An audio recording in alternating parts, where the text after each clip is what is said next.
I'm Michelle Graves, your host on today's segment of The Power of Money. I'm glad to have you here.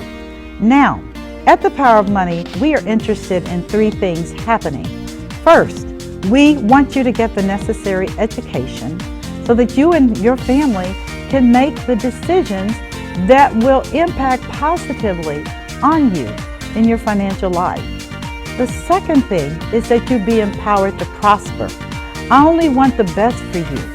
And you can only get that if you have education and then the drive to make it happen. And the third thing that is so important to me is that you recognize that life is more than a journey and that you be energized so that you can begin to participate in the truly joyous experience of living. So, here's to empowerment, here's to education, and here's to energy. I'm Michelle Graves, your host, Power of Money, and here we go. And here we go. Welcome to today's segment of The Power of Money. I'm your host, as I've been for almost 3 decades, if you can believe that, of this show, which is produced at DATV in Dayton, Ohio, a beautiful city full of wonderful, loving, and compassionate people. I love this relationship. So today's segment, I'm going to be focusing on a unique program within a very unusual agency, in my opinion. And I am very fortunate to have on set today a woman who is actually the Ombudsman for the city of Dayton, Ohio, and one of the Joint Office of Citizen Complaints. She also oversees the long-term care Ombudsman program. Now let me share with you how unique this is. First, under her auspices, she oversees over 16,000 beds in this area covering 9 counties. That is incredible. And I say that because we are now in a cataclysmic shift. And I say this because more and more people are finding themselves having to go into nursing homes, skilled nursing homes, assisted living. You've heard all of the different terms, but bottom line is that people are transiting from residential living quarters into oversight quarters, whether a small amount of oversight or whether 24-hour-a-day oversight. But nonetheless, this is an exploding industry. There are nursing homes, skilled care facilities everywhere now. I mean, they're everywhere, along with healthcare and doctors, and now these facilities, because things do happen. People don't necessarily get better. And if you don't get better, then that's what you have to do in many, many situations. So I was very fortunate to be able to have this woman to come on and to talk about the office in Dayton, Ohio. And mind you, this show is seen all over the United States and on YouTube under Power of Money with Michelle Graves. The key thing here is that this is a program, in my opinion, that needs to be in every municipality and city in the United States of America, period, because we are now in an explosion and there needs to be oversight. People need to know who to complain to, how to get things resolved, particularly when it involves their loved ones and their parents. I'm telling you, Alzheimer is through the roof, diabetes and everything else. Here we are, and this is just gonna happen. So I'm not gonna continue to talk about this. I wanted you to know why I feel it's important for you to know about her and to search in your own municipalities and see if a similar program is being offered. And if not, push the politicians to get it done. I mean, they need to do something. We're paying them. So without further ado, let me get on with the show today. Diane. Yes. Nice to meet you. I am so glad to be here, Michelle. It's lovely to meet you, and I'd like to congratulate you on your 3 decades of broadcasting this wonderful program. Isn't that amazing? It really is. I can't believe. Thank you. You're quite welcome. Thank you for including me. And as you said in your introduction, there's so much for us to talk about the explosion of the need for long-term care. Yes. Yes. So where do we want to begin? Give me a little bit of background and history. I will. I'll give you background and history, and I'll try to not belabor that history too much. But I will say that in 1965, Congress passed the Older Americans Act. 1965. Yes, and that Older Americans Act had sweeping changes for our country to help seniors. And one of the many programs that was a part of that act was the establishment of the long-term care ombudsman program in all 50 states. In 1965. But it didn't really get going because, you know, there were pilot projects, and it really didn't get going until the 70s with the actual establishment. But let me back up even further than that. Ombudsman is not a household word in this country. We hope it will become that, but it is originally a Swedish word. It is a Swedish word, and it means a representative of the people. So Ombudsman. Yes, so the first ombudsman was appointed way back in the 1809 in Sweden. And so the term has spread around the world, and there are ombudsmen in more than 100, almost 200 countries now. Right now? Yes, right now there are. That's amazing. So, and the concept to advocate for citizens, the classic Ombudsman Office advocates for citizens vis-a-vis government agencies. Okay. So services of the important things like Bureau of Motor Vehicles, Social Security, the IRS, all the many, many government agencies. But the long-term care ombudsman, which is your topic for today, is specifically to advocate for the rights of residents of long-term care facilities. So that would be nursing homes, and that would be assisted living facilities, and then also individuals that live in group homes. Yes, many of our younger disabled people may be living in group homes. But so there is an ombudsman in each of our 50 states. In the There is. There are. Yeah, there are ombudsmen in all of our states. Each state has developed its program a little bit differently. Okay. And so here in Ohio, we, in my office, we were established in 1971 by a joint action of the county commissioners of Montgomery County, the City of Dayton commissioners, and the members of the Dayton Public School Board. So those 3 entities got together back in 1971 and said, we need an ombudsman in this community. So they established the office. And then later, when the state long-term care ombudsman program was being more developed in Ohio, they said, well, you know, we already have an ombudsman here, so let's put the 2 ombudsmen together. So the state long-term care program for a 9-county area, we became the host agency for that program, and we have been happily doing that since about 78. So how long have you been involved? This is a long history. Yes, it is a long history, and the Ombudsman Office, of which I'm the ombudsman and director, established in 71, was the 3rd oldest ombudsman office in the United States. In Dayton, Ohio. Yes, this very is what I cannot, innovative. Very this innovative. City is so. It's an amazing city. It is, and people work together, and that helps us get things done.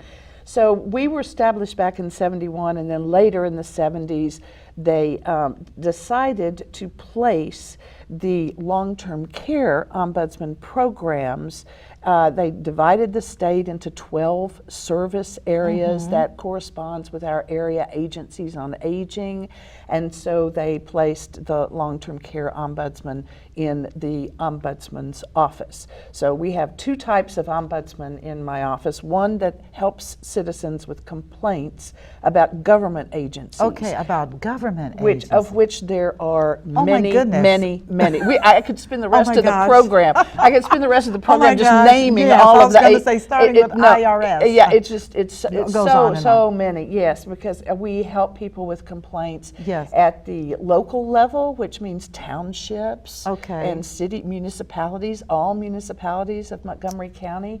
Everything from a pothole or a stop sign that's been run over and needs to be replaced, all the way up to people's benefits with Social Security or other types of problems with Medicare and Medicaid and federal agencies. So the whole gamut. The whole gamut. We do that for people that live in Montgomery County.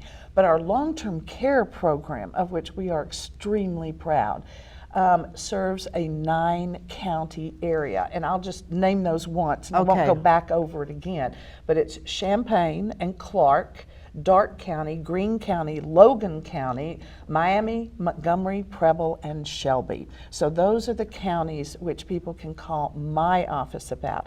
But if somebody is seeing this in another city or another area, there is a state long-term care ombudsman program in every state. And if people want to call us, we will help redirect them. And this happens every day in my office. Gracious. But we can also redirect them to the other long-term care ombudsman programs across the state of Ohio or even beyond.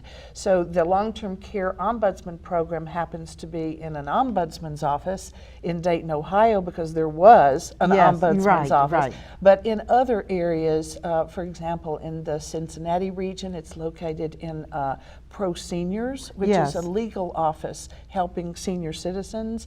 It is located in the offices of Legal Aid and ABLE, Advocates for Basic Legal Equality, up in Toledo. It's located in other agencies across the state. But if anyone who sees this program needs a long-term care ombudsman, they can contact us and we will help redirect them. Or they can also just Google in their state, state long-term care ombudsman. And all of us have 800 numbers because we have to be, accessible to the individuals to the individuals that need us. I really greatly appreciated your point about the explosion. Yes. It's very significant for the work that we do because our population, particularly in Ohio, I don't intend to speak for the whole United States, but for Ohio, our population is aging. The number of people that are 65 and older is increasing. And that brings to the work that we do in our advocacy work a larger population, and also a population that in many cases is very vulnerable. I mean, I'd like to just say for a minute, the individuals that live in the long-term care facilities are there because they need care. They're there because they are vulnerable. And I'd like to share one number that most of the population probably does not know, is that 2/3 of the people that live in nursing homes in our area, this is a study done down at the University of Miami, do not have anybody that's visiting them. Wait a minute. Yes, so they're extremely vulnerable. 2/3 of the population in these facilities have no one? Right. Oh. And that also raises the importance of the work that my wonderful staff do. Because individuals in that position, they are vulnerable because they're ill or infirmed, and many people are undergoing rehabilitation, and then they will return, to their homes. But many people cannot do the activities of daily living on their own that enable them to return to their homes.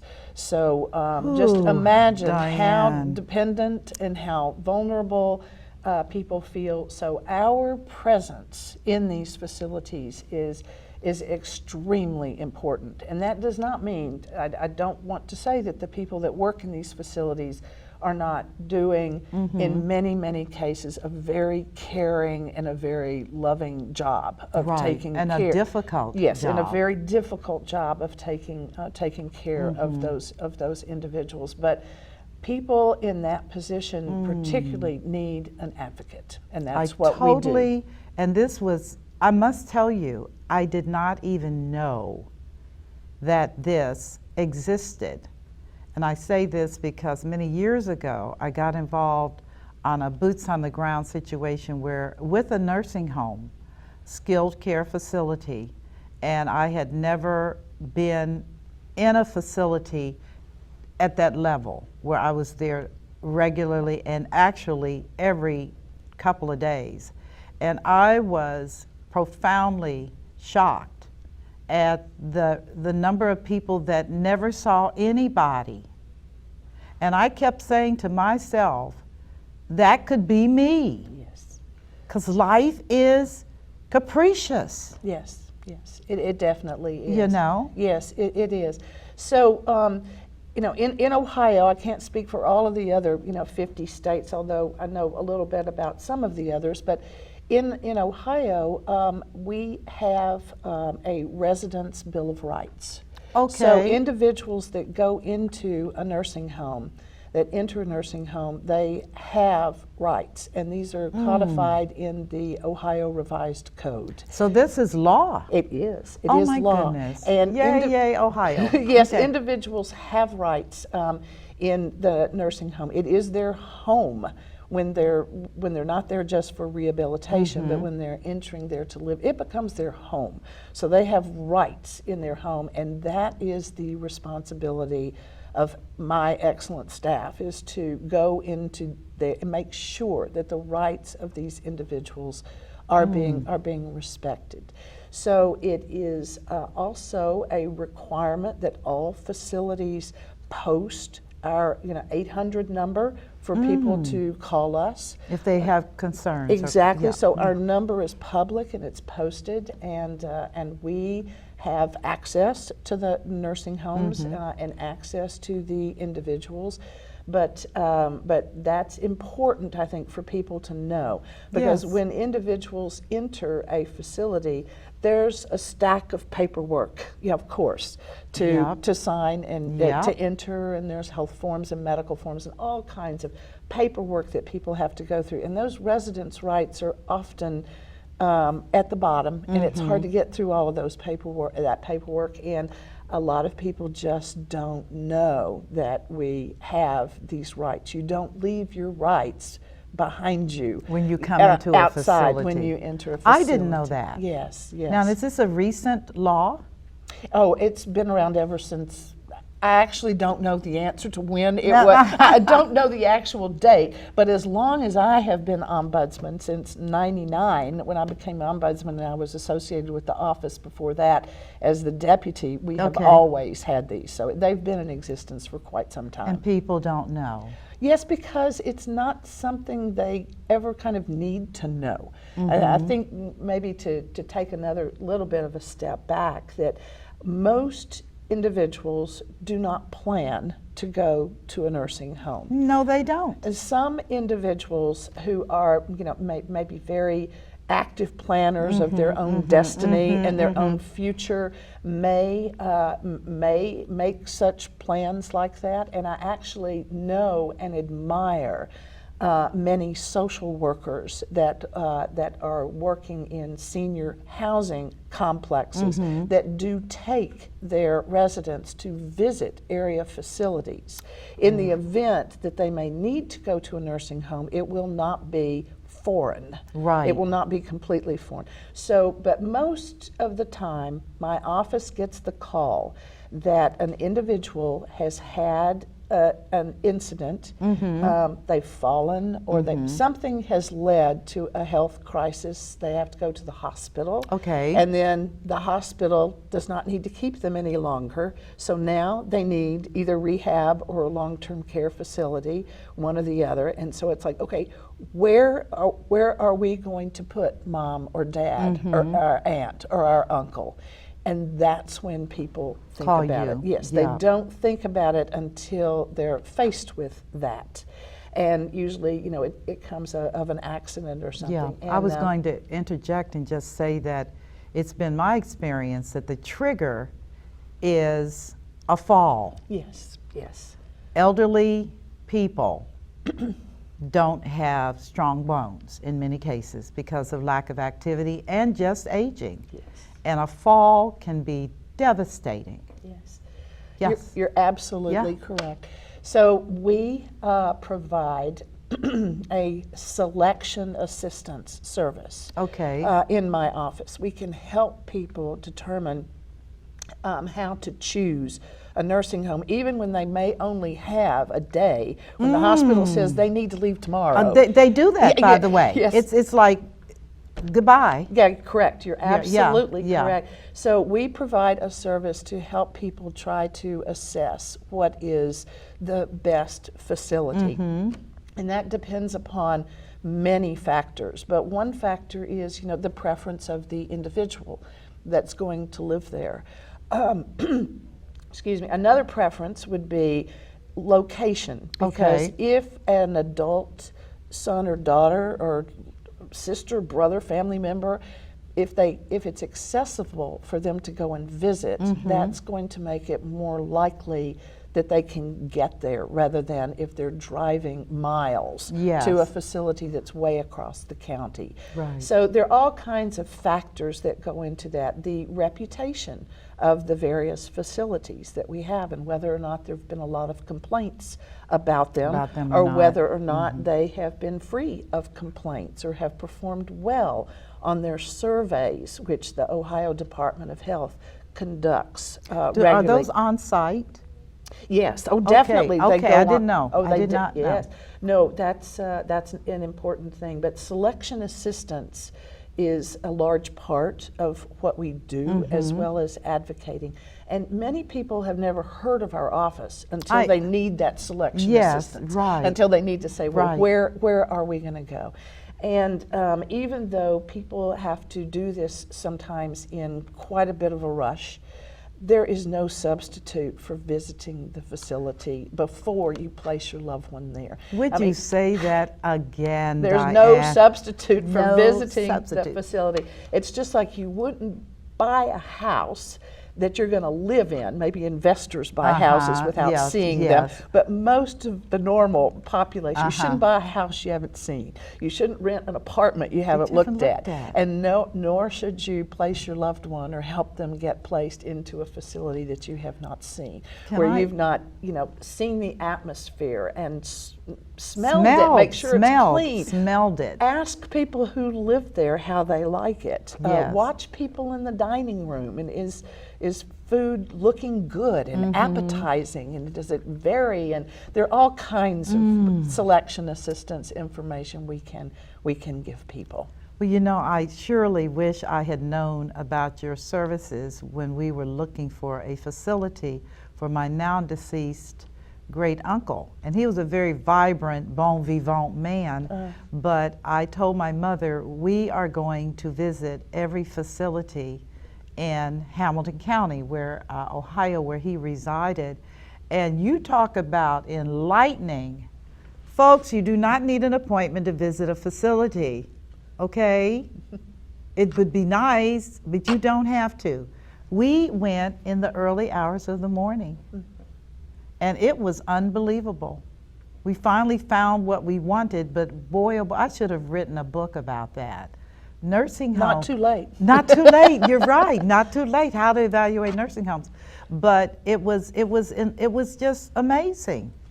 It was amazing, and you're so right, Diane.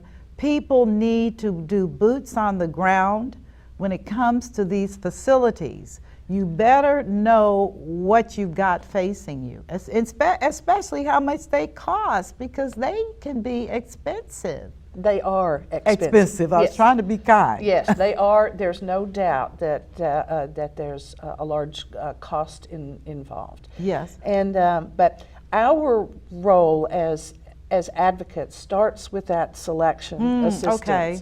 And then what we also do, a large component of our staff work, is to regularly visit the facilities, even when we don't have a complaint that we're going out on, but regularly visit so that residents know that we're available to help them. They know they can call us. They can recognize who we are and know something about the Ombudsman program. And so that is another component of our work. And in order to help us with this and with our complaints, the type of complaints that we get come from all sources. We will get complaints from a family member that is visiting, and we're so thankful when there are family members visiting, because in our society today, with people living so far apart, you know, families all dispersed, it's just, we get calls from family members about should they be doing this, or can they do this, or is this right? And then we will go out and, you know, and see what the problem is. And every person that is in a long-term care facility has a care plan, and that is established, hopefully, with the family and the individual present, and the various entities that are operating within the facility. A care plan. Such as the nursing staff, the dietary staff, the activities staff, the social worker. So each individual will have a care plan, and when that plan of care is not being followed, that's one of the reasons that we will get a call. And so we will go out and talk, examine what's happening, talk to the individual.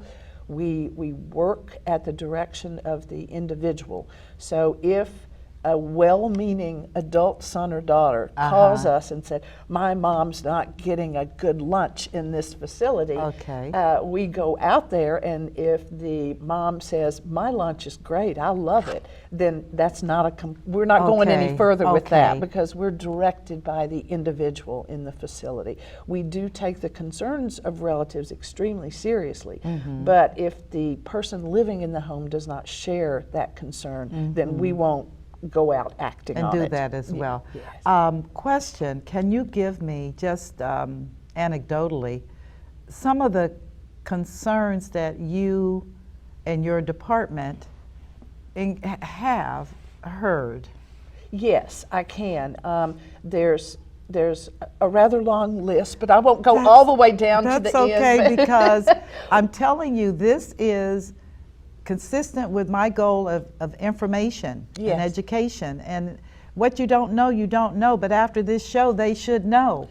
And we are grateful to you for enabling us to have this opportunity to get the word out better, because Michelle, as a nonprofit, and all of the long-term care ombudsman programs are nonprofit, we do not have budgets for advertising. You won't see billboards go to. Yes, you won't see that. So we're constantly trying to get the word out about what we do and how we can help people. And we have a large number of partners in that effort in the community, but you are the newest and latest and greatest partner. I'm so happy to be able to do this. To help. This is so wonderful. Well, thank you. It really is very helpful to us as well, because even if somebody is viewing this program and they're not in one of our 9 counties, there is a long-term care ombudsman out there for them. And so that's really important, that everybody knows that they can get that kind of assistance. And we just don't have all that publicity. But back to the kind of complaints that we get. Yeah. Okay, probably the most frequent complaint that we've been receiving, and I can speak, this is statewide. Yes. It's not just my office in my region, but statewide is unwanted discharges. And that would also unwanted discharge. This means eviction. Talking about eviction from a nursing home. You can be evicted from a nursing home? Yes. Oh no. Yes. Oh but no. there are many conditions. Okay, let's hear this. About this, and this is a larger part of the work that we do.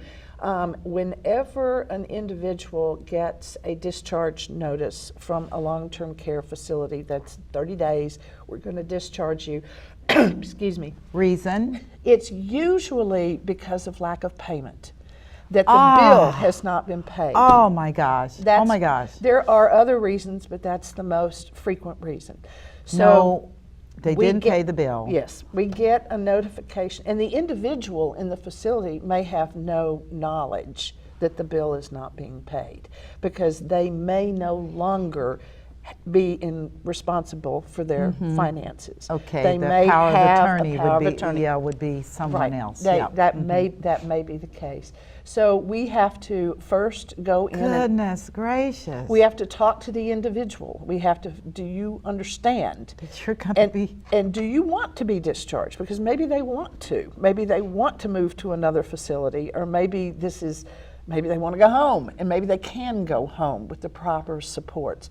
So the first thing we have to do is talk to the individual, and then we have to, if they want to remain in the facility where they are living, then the individual will need to appeal that discharge through the hearing process with the Ohio Department of Health. So they can actually challenge the eviction by going through a governmental agency? Yes, Ohio Department of Health will hear. Ohio Department of Health. Right. That's important. Yes, it is. And it's all on the notice that they get, but many individuals may not read that, or we don't know, but we don't want anybody to slip through the cracks. No, so when we don't. Get that information, then we go talk to the individual, and then we will begin to unravel whatever the problem is that has led to this discharge notice.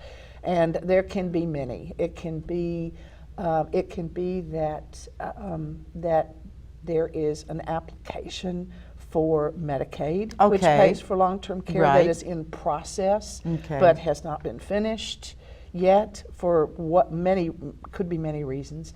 It could be that people have to divest of complicated stocks or bonds that take a while. Have to spend down. Yes, they have to do that, and there could be many reasons, but we find whatever that individual reason is, and we assist the individual with that. Appeal. And question, and this is just from your experience. We do know that people will run out of money. Yes. Given what you're paying every month and your prescriptions and stuff, you have a distinct potential of running out of money. Yes. And so if that occurs, with Medicaid, don't you have to be in a Medicaid facility? Or can they keep you there even though you're going on Medicaid?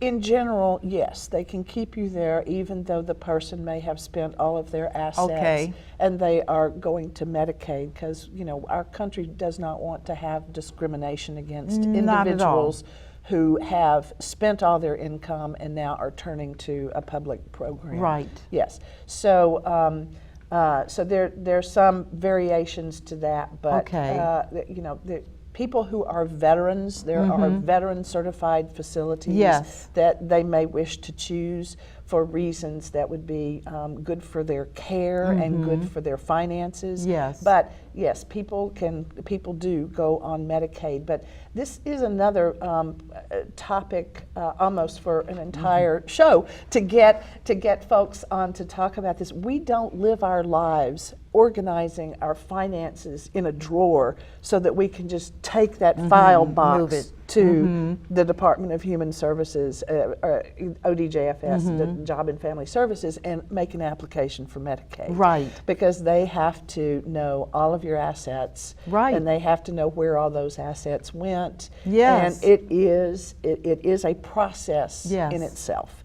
And for some individuals, that process can be challenging.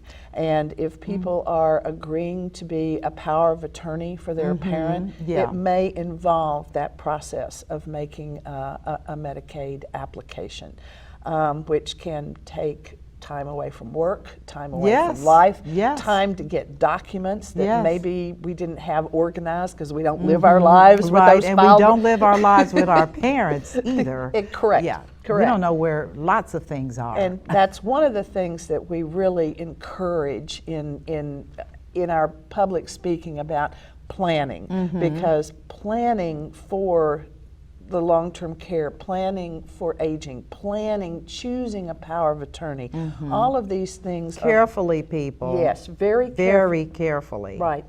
Person should choose a power of attorney that is completely trustworthy, that is a person that is beyond temptation to spend your money, elders' money for themselves, which is wrong, and we've seen people go to jail for doing that. Yes. And we've participated in some of those cases because sometimes a discharge notice reveals that somebody the person has spent the money has been taking the money for their own use instead of using it for the individual. So that choice of a power of attorney is really, really significant, and seniors should take that very, very seriously. And I might also add, and I'm going to send a shout out to Attorney Craig Matthews, who I'm sure you know.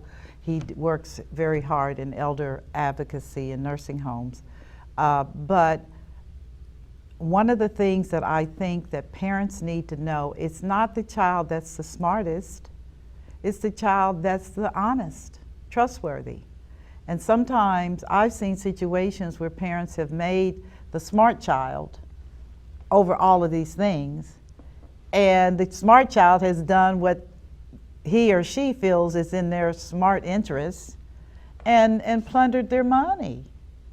It's just amazing. That's a show, Power of Attorneys. Yes, my gosh, what a show. It is, and unfortunately, we have, uncovered in our work, because it may not be known by anyone that the power of attorney is using the funds inappropriately until the facility is not being paid, and then it comes to light. It comes to light through this discharge process. That's not always the reason. That's not always. I know that. But at times it can be, and at times, our office does get calls from siblings that suspect that there's a power of attorney problem going on there. And the power of attorney is accountable for how that money is being spent. So that's important for people to recognize. And as long as the individual is not suffering from dementia, the person in the facility, as long as they have their right mind about them, shall we say, they can change their power of attorney. They're not stuck with it. It's something that they can revoke and change. It's a fluid document. Yes, it is. But the key thing is, if they have dementia and the power of attorney is exercising their legal authority in an abusive way, then it becomes muddy. It becomes muddy. Yes. And I'm sure you've had those experiences. Of course we have. There's not much that we haven't seen. I believe it. Because humans are just amazing. Over the years, yes, that's true. It does become muddy. And in the case where an individual has lost their capacity in a nursing home, lost their mental capacity, that's a situation where a person needs to have a guardian appointed. Yes. And that's a very serious step. Ooh-wee. It's not something that my office advocates for, because we advocate for people to have their rights, Right. to maintain their rights and to Right. exercise their rights. But there are times when a guardian is needed, and that process involves a medical person or psychologist examining the individual and stating that they have lost their competency, and then that has to go to a probate court to have a guardian appointed. Ooh-wee, that guardian, I did a number of shows. Viewers, you can go back and just type in Power of Money, Michelle Graves, Guardianship, and brought in experts. And I'm telling you what, oh my goodness gracious, Diane. Yes, it's Diane, painful. Yes, it can be, but it's very important, for people to step up, because we do have wonderful agencies in our community. Life Essentials provides volunteer guardians, so there are people who will serve as a guardian for another person, and there are other attorneys and other well-meaning and excellent people that do this for another individual. But it's important also to know, for the choice of a guardian when a family is involved in that, because then that person is making decisions for the individual. And that person's will be honored. Yes, absolutely. So you definitely want to make that's sure what the guardian will do. Yes, yes. I'd like, if I could, to touch on another really important component of our program, as well as all the complaints that we handle and all of the selection assistance that we provide.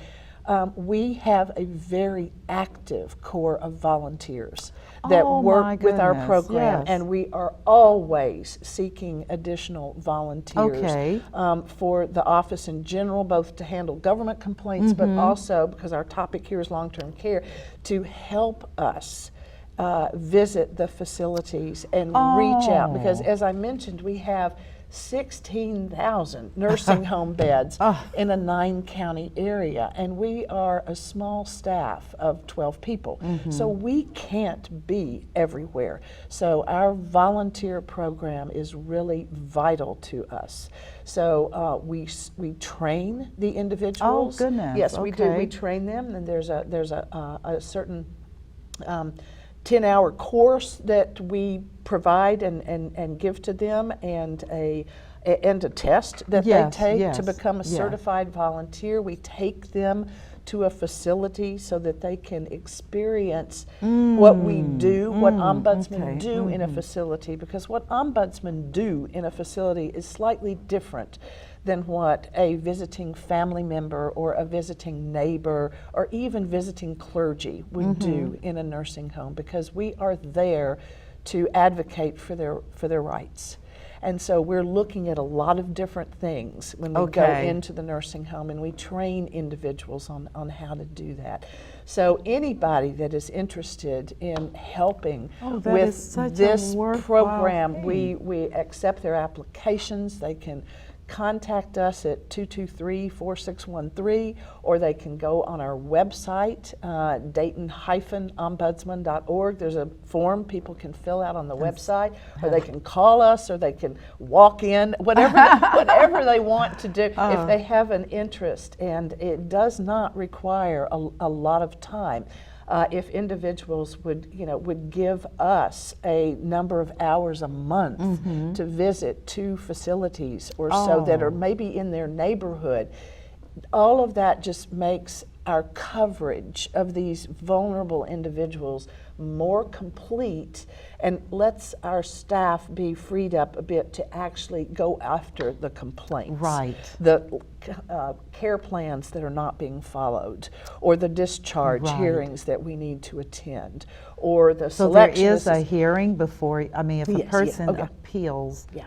There's a hearing There, with a okay. hearing officer. With And then a the hea- hearing officer will make the final decision about whether the person is able to remain in the facility or whether they need to be discharged. Mm-hmm. Yes. So, but anyway, back to our Yes, volunteers. yes, we, yes. we welcome, individuals. It doesn't take a lot of time, but yeah, on ratio, doesn't take a lot of time, but it does a whole lot of good. I would think To so. have I would think individuals so. that are going in and to seeing whether or not, a person that needs assistance with eating, Yes. that cannot feed themselves any longer, is there somebody there that's can feed them. helping to do that, or is the person receiving a meal but not receiving any assistance to get that meal? Can you imagine I how just- horrible that would be? I just cannot. But I'm telling you, I spent 4 years in a skilled nursing facility as a volunteer to learn about that industry, and I left a very humble woman. Yes. It Yeah. humbled me to see that all the money in the world, all the money in the world cannot stop aging. Oh, true. It cannot, and it cannot stop you when you go into bad health. Right. And that's what we're dealing with today as a society. Aging and bad health. Right. Right. Yeah. Yeah, that's definitely true. Yeah. And but we are there to help the individuals that find themselves in In a that place that they situation. do not want to be. But we're there to help them with their complaints. Can they move if they want to? Yes, of course. Okay. Yes, they can. If a person wants to transfer to another facility, that can happen. It may be difficult to execute that if they have a lack of resources or a lack of Okay. assistance for somebody else to help them. But I'll tell you, we had one situation where very well-meaning adult daughters Okay. helped place their mother in a very lovely facility. And she went there, and she later contacted our office because she was not comfortable in that facility. It wasn't a issue of care. It was an issue of her comfort in the environment.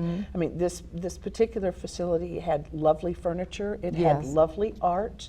There was nothing wrong with the facility, but the woman, the mother that was placed there by Yes. her well-meaning adult daughters, she preferred a more homey type Okay, of place, right. with like maybe less formal furniture, more Lazy boy type. Yeah, okay, and a place that had pets Yes. in the facility, and maybe a place that was not as elegantly adorned, because that's not how she had lived her life. So, lo and behold, the adult daughters, very well-meaning, when we had to approach them about this, saying that their mother wanted to relocate, and we showed them some other options. I mean, of course they were happy to do Sure. it, but that's one of those cases where the individual did not like their surroundings as much as they preferred a different type Right. of environment. And that's all a matter of our personal choice. Well, I tell you, I was at a facility not too long ago in the suburbs of Chicago, and this is one of the up-and-coming skilled nursing facilities. It was gorgeous. It was like going into a 5-star hotel. I'm so serious. I was like, Yes. oh my goodness. There are those, yes. Yeah, but you know what? And this is the truth. The older residents were not happy. I mean, they would pull me and tell me, we don't like this place. And I was like, you're paying a fortune to stay in this place.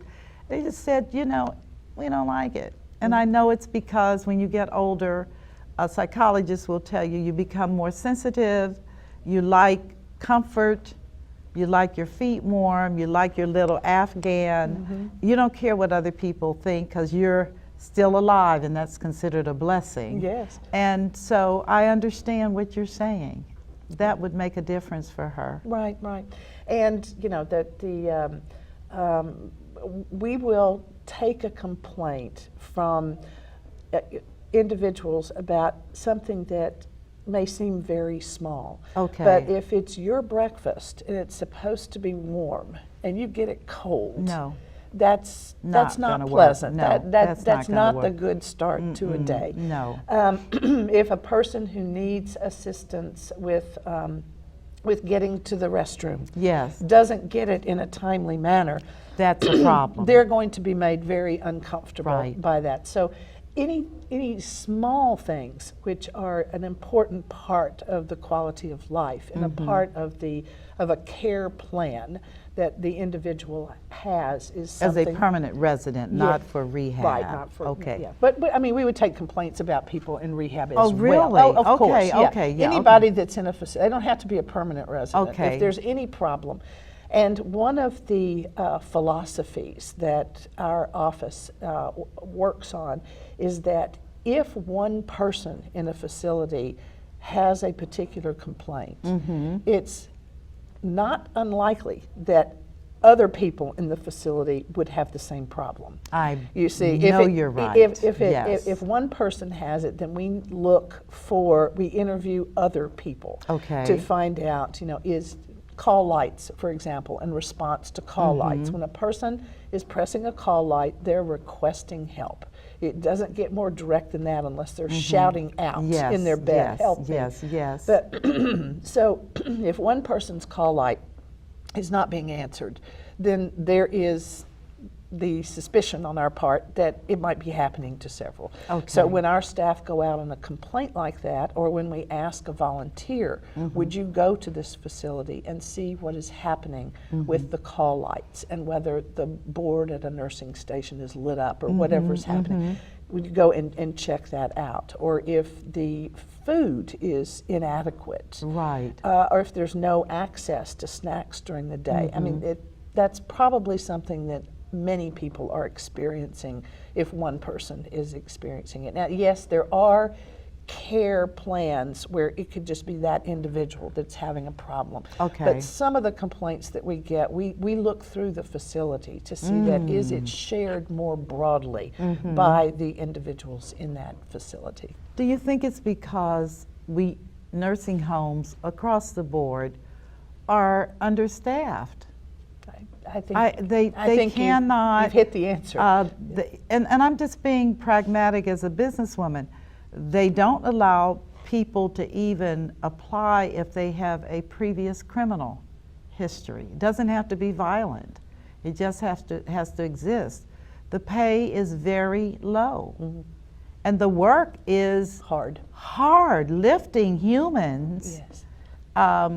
And trying to move them and deal with buzzers and, I mean, multitasking on steroids.